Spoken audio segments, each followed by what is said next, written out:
This video will explain how Google Pay settles payments between banks. When you send money using Google Pay, the actual movement of money does not happen inside the app itself. The app is only a front end or interface. The real money transfer happens through UPI system, which is managed by NPCI. NPCI is nothing but National Payments Corporation of India.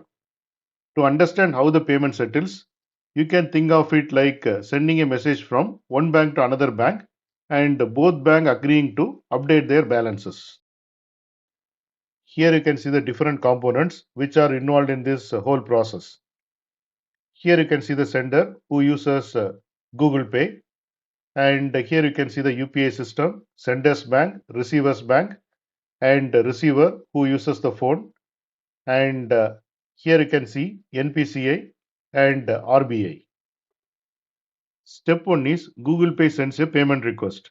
When you tap Pay, Google Pay creates a UPI payment request. This request includes details like your bank account, the receiver's bank account, the amount, the unique transaction ID. Google Pay does not move the money. It only passes this request to the UPI system. Step 2 is UPI system contacts your bank, which is the sender's bank. The UPI system then sends the request to your bank, also called the issuing bank. Your bank checks three things. Do you have enough balance? Is your UPI PIN correct? Is your account active and safe to use? If everything is correct, your bank debits the amount from your account. Step 3 is UPI sends the debit confirmation. After the money is debited, your bank tells the UPI that the debit is successful. UPI then forward the confirmation to receiver's bank. The receiver bank is also called acquiring bank. Step 4 is receiver's bank credits the money. The receiver bank now credits the amount to the receiver's account. This is why the receivers get message like money received successfully. Both debit and credit happen instantly because UPI is designed for real-time payments. Step 5 is settlement happens between the banks. Even though the transfer looks instant to users, the final bank-to-bank settlement happens slightly differently. We will see how it is. All the UPI transactions of the day are grouped together by NPCI. Then NPCI prepares a settlement file showing how much money each bank owes to another bank.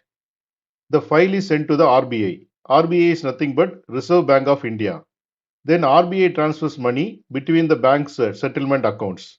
This process is known as interbank settlement. It does not affect the user because your payment is already completed. But the bank settled the money officially through RBI. Now we will see the key terms. First one is UPI, a system that connects all banks for instant money transfer. Next one is NPCI, the organization that runs UPI. Next one is issuing bank, your bank from where the money goes. Next one is acquiring bank, receiver's bank where the money lands. Next one is settlement account, special accounts which banks use to exchange money through RBI. Next one is real-time payment, money moves instantly for users. Here you can see the summary of whatever we have discussed.